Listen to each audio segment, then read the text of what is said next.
Okay, so today I finally watched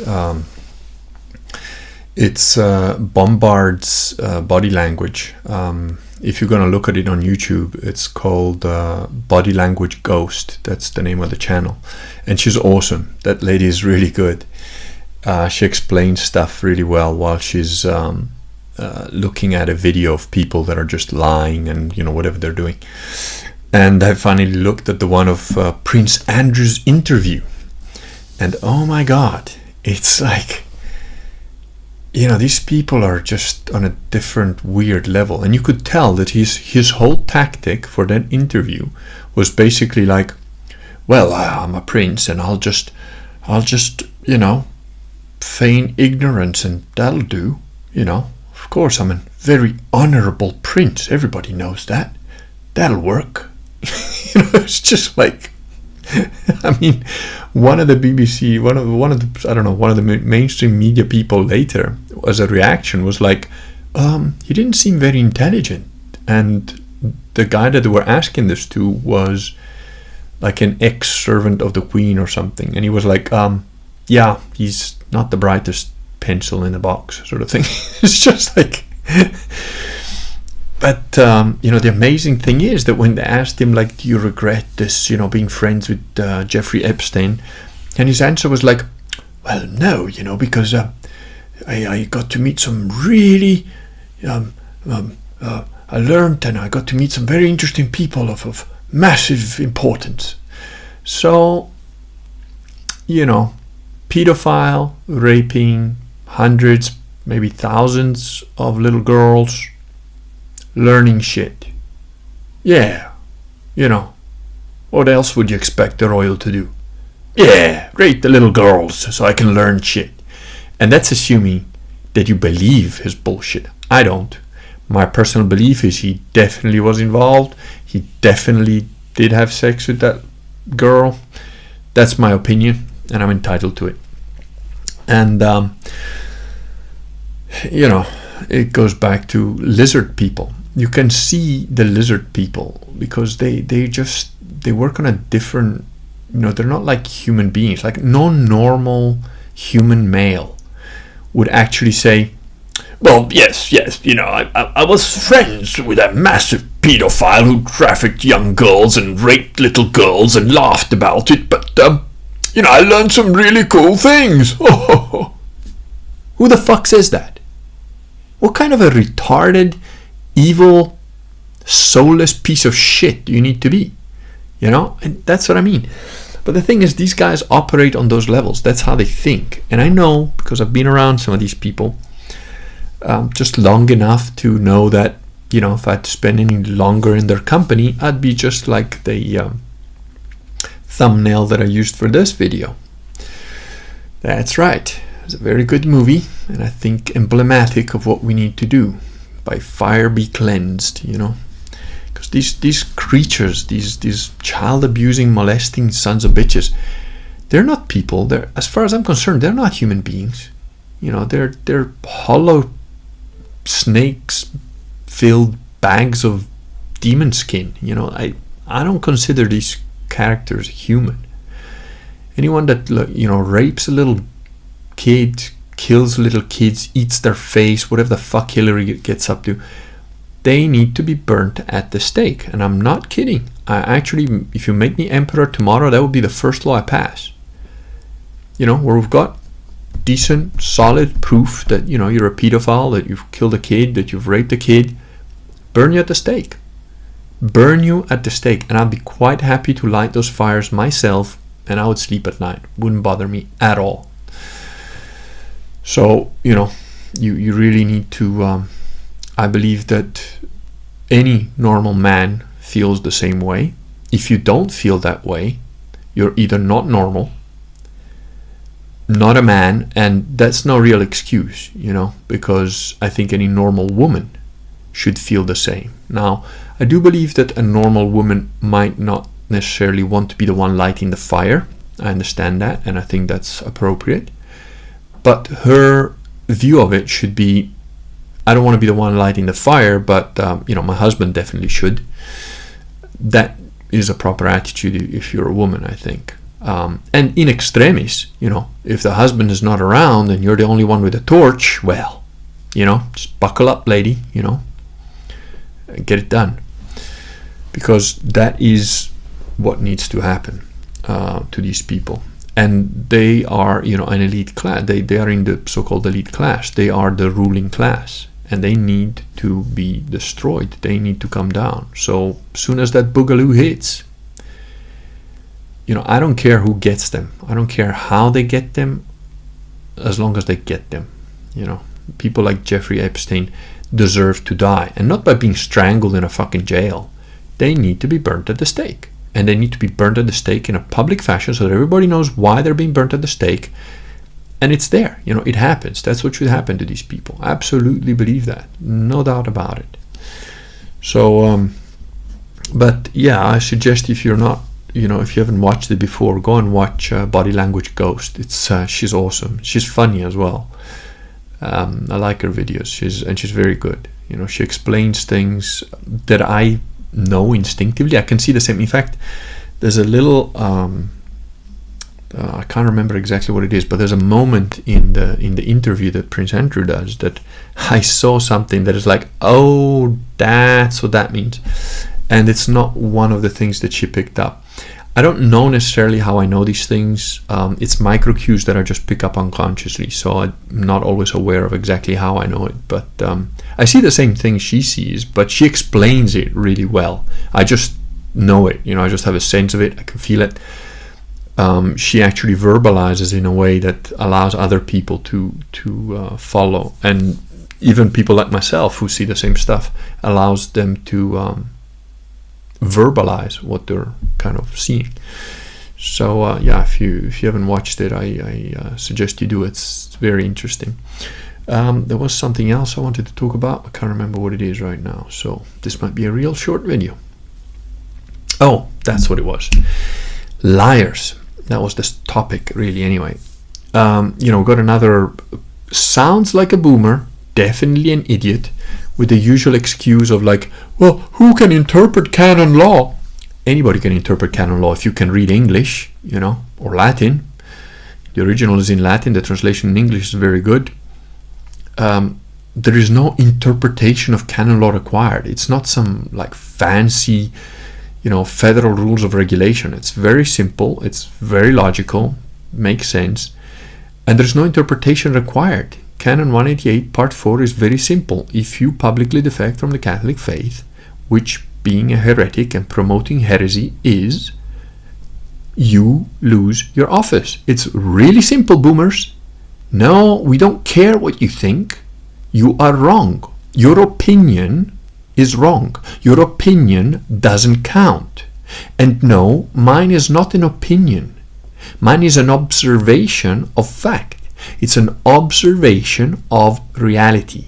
It's not my opinion. It is exactly as I say. There is no pronouncement required by anybody. Canon law was put together by the magisterium of the church, therefore it has the full authority of the magisterium of the church. And the canon law clearly states that if you're a persistent heretic that is promoting and teaching heresy as a cleric of the church, you have 6 months to repent, after which, if you do not, and publicly renounce the nonsense you've been saying, you vacate your office without any further pronunciation by anybody. End of. It's really simple, boomers. Wake the fuck up. Get the canon law book yourself. No, it's not online. You can't bullshit your way around it.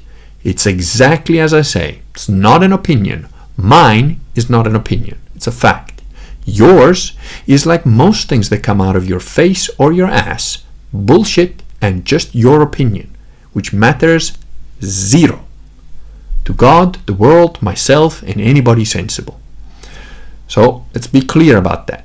Anyone who persists in trying to say that, oh, but you're interpreting it, that's your opinion. No, that Big Lebowski fuck idea doesn't wash with me. Never saw the film, can't stand that film, watched seconds of it and I thought, I'm never going to watch that film. It's absolute bullshit. And that whole, that's just like your opinion, man. that gets no truck with me. None. Because if I give you an opinion, I'll tell you it's an opinion. Most of the times when I'm talking dialectically. When I'm explaining something, I'm explaining something dialectically. I'm pretty good at using rhetoric to piss you off, to show you what an idiot you are, to force your brain to like, oh, if I go down that road, it means what he's saying. I'm very good at that. I can get under your skin in under 3 seconds flat, just about, no matter who you are. So, you know, but that doesn't mean that I use rhetoric falsely or whatever. I use the rhetoric just to prove a point. Because I wouldn't be able to use, my rhetoric would not be so devastating if you weren't completely fucking wrong. You know, my ideal way of communicating, my ideal way of having a conversation with somebody is purely dialectical. If you can have a purely dialectical conversation with someone, do you know what happens? Everybody learns something. Both people learn something. If they're both dialectic, honest, and they're just dealing in facts, logic, and reason, it doesn't matter who you're having a conversation with, you will learn something. Both of you will learn something. Because you will be able to lay out your premises. First, well, lay out your axioms, agree on the axioms, agree on the premises, even if only temporarily. You know, if I have a premise that you can't prove one way or the other, you don't have to agree with it, but for the purpose of the logical exercise, you say, fine, let's accept your premise, and then we could see where that takes us. And that's what you do.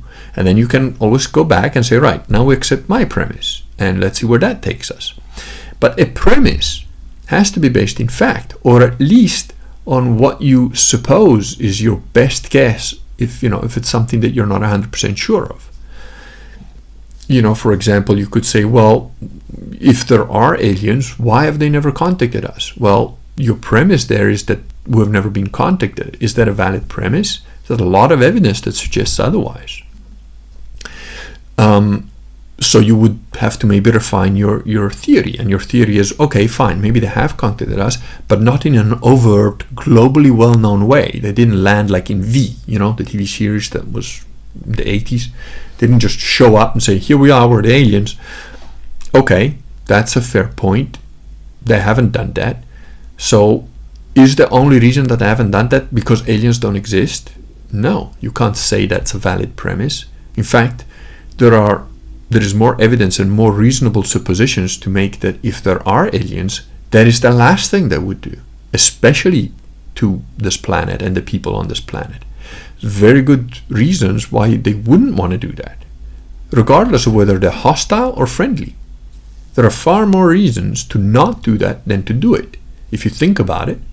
And if you haven't thought about it, you've learned something, This would be a relatively long conversation if you don't have any other background and if you don't understand, what I'm saying off the bat. But that's my point is, if you can argue dialectically, honestly, and truthfully, you both learn something. It's a very pleasant experience. The classical thing of arguing is actually good. It's good fun. I thoroughly enjoy it. Nowadays the word arguing means, oh, you're having a fight. You're shouting your opinion, the other person is shouting their opinion, and blah blah blah. That's not actually what argument means. An argument means you lay out your axioms, your premises, your theories, and your conclusions, and then if possible you test your conclusions or you await events to prove them, to prove your hypothesis or falsify it. And you can even just do thought experiments, which is where arguing with another person is very useful, because the other person puts their arguments, shoots holes in your arguments, and vice versa. But when you're shooting holes in arguments, it's not done rhetorically. It's not like, well, you can't tell me what to do because you're fat. That means you're not that smart, and that therefore your argument sucks. No, you argue the facts. You argue the logic. You argue the axioms. But it's not personal. You're not attacking the person. You're not invalidating their claim just because whatever, you don't like them. And it's unfortunately very few people that can argue dialectically. Very, very few people left, because it's all about rhetoric now. It's all about, I'm just gonna win. No, it's not useful. It's not useful for you. It's not useful for anybody. And when you are, I had some interesting conversations, even briefly. Conversations with Vox are interesting because he's intelligent. He knows how to argue dialectically. In fact, he prefers it too. And, we had a conversation about how the satellites used for predicting the distance of your journey and how long it'll take work. And we both, in a couple of minutes, and after we both had a couple of glasses of Prosecco or wine or whatever it was, we both put forward like arguments for our side, because I was saying it's done. There is an element of that is based on the way you drive. So over time, your app, your phone, whatever, learns how you drive and takes that into account along with all the other variables of what's actually happening on the road, if there's roadworks, the distance, and so on. And Vox was saying, no, I don't think it does that. It's just updating live what's going on. And I said, yeah, but that would be, and I think it has shifted from when we were having this conversation about two years ago. I think, I've seen it be a lot less accurate now. But the reason that I came to that conclusion was because if I used the map function or the GPS function to get from A to B on my phone, the predicted time that it would take was almost spot on. Even if we're driving a couple of 100 kilometers, 700 kilometers, it was like spot on pretty much, within 1 or 2 minutes. But if I used the app on my wife's phone, it was out. It was totally out. And I thought, well, why would that be? It's the same app, just different phone, but she drives different from me. So that's why. And that was my conclusion. That was my argument. He had a different argument. And, we only talked about it for like maybe 3 minutes tops. But it was interesting how we both had dialectic reasons to present. And, silly concept. Who cares? It doesn't make any difference. But the thing is, it was a really interesting conversation for those 3 minutes, because in 3 minutes, there was no rhetoric. Nobody was trying to score points. It wasn't about, oh, I'm smarter than you. Oh, I can figure this out. Oh, I know something more. He's got a skill set of, computers and related technology that I don't. So I thought, well, this will be interesting, see what he thinks. And it was. So even the most pedestrian topic can become interesting if you learn to argue dialectically. So, I know that sort of two seemingly unrelated topics, pedophiles, potentially pedophile princes, liars, and dialectic conversation, but it is related somehow, because liars don't really deal well with dialectic. That's what trips them up.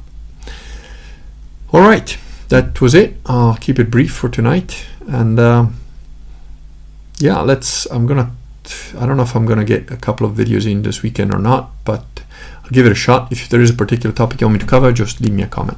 All right, good night.